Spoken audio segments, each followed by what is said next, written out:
বন্ধুরা সবাইকে আসসালামু আলাইকুম, আশা করি আপনারা অনেক অনেক ভালো আছেন। তো বন্ধুরা, এই আজকের ভিডিওতে আপনাদের দেখাবো কীভাবে ইউটিউবের এই যে পিছনের এই ব্যাকগ্রাউন্ডটা, হোয়াইট ব্যাকগ্রাউন্ডটা কীভাবে ডার্ক করবেন। তো অনেকের আছেন যারা এটা এক কালার বারবার দেখতে দেখতে অনেকের অনেকটা সমস্যা হয়ে গেছে, তারা এখন ইচ্ছা করলেই আপনারা এটা ডার্ক করতে পারবেন। ইউটিউবের নতুন আপডেট আনার পরে এটা করা যাচ্ছে।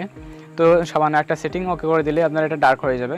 তো অবশ্যই ডার্ক করার জন্য আপনাদের যে update YouTube channel update YouTube যে এটা আছে, অ্যাপসটা আছে, তো সেটা আপডেট করে নিতে হবে প্লে স্টোর থেকে। তো অবশ্যই আপডেট করে নেবেন। তো কীভাবে এটা ডার্ক করবেন তো আমি সেটা আপনাদের দেখাচ্ছি। তো বন্ধুরা, আপনারা হোমে আসার পরে জাস্ট এই যে আপনাদের এই যে লাইব্রেরি অথবা এই যে ওপরে এখানে যে থাকে এখানে আপনাদের ক্লিক করতে হবে।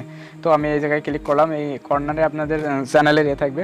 তো এখানে ক্লিক করলে আপনাদের এরকম একটা ইন্টারফেস চলে আসবে তো আপনাদের চ্যানেলে। তখন আপনারা নিচে এই যে সেটিংস, তো এই সেটিংসে আপনারা ক্লিক করবেন।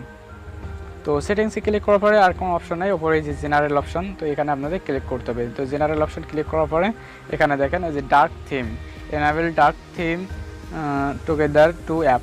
তো এই আপনারা যদি এটা অ্যানাবেল করে দেন, এই টিক মার্কটা যদি অ্যানাবেল করে দেন তো এটা ডার্ক হয়ে যাবে। তো বন্ধুরা, আমি অ্যানাবেল করে দিলাম, দেখেন বন্ধুরা ডার্ক হয়ে গেছে। যদি আবার টিক মার্কটা তুলে দেন তাহলে আবার হোয়াইট হয়ে যাবে।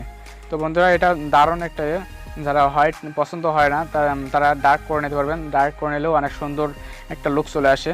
তো বন্ধুরা, আমি একটু ব্যাক করে দেখে দিচ্ছি।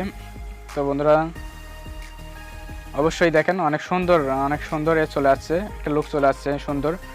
তো এইভাবে আপনারা কিন্তু সে হোয়াইট ব্যাকগ্রাউন্ডটা ডার্ক করে দিতে পারবেন। দেখেন বন্ধুরা কত সুন্দর লাগছে, সব ভিডিওগুলো অনেক সুন্দর লাগছে। তো এইভাবে আপনারা কিন্তু হোয়াইট পছন্দ যদি না হয় তো ডার্ক করে দেবেন, আর যদি ডার্ক পছন্দ না হয় তো ওখান থেকে আপনারা ইয়ে করে নেবেন, হোয়াইট করে নেবেন। তো বন্ধুরা, আজকের এই ভিডিওটা এ পর্যন্ত। আগামী দিন অন্য কোনো ভিডিওতে দেখা হবে। তো বন্ধুরা, ভিডিওটা যদি আপনাদের একটু ভালো লাগে তো অবশ্যই শেয়ার করবেন, লাইক করবেন, কমেন্ট করবেন, আর আমার চ্যানেলটা অবশ্যই সাবস্ক্রাইব করবেন। তো বন্ধুরা, ধন্যবাদ।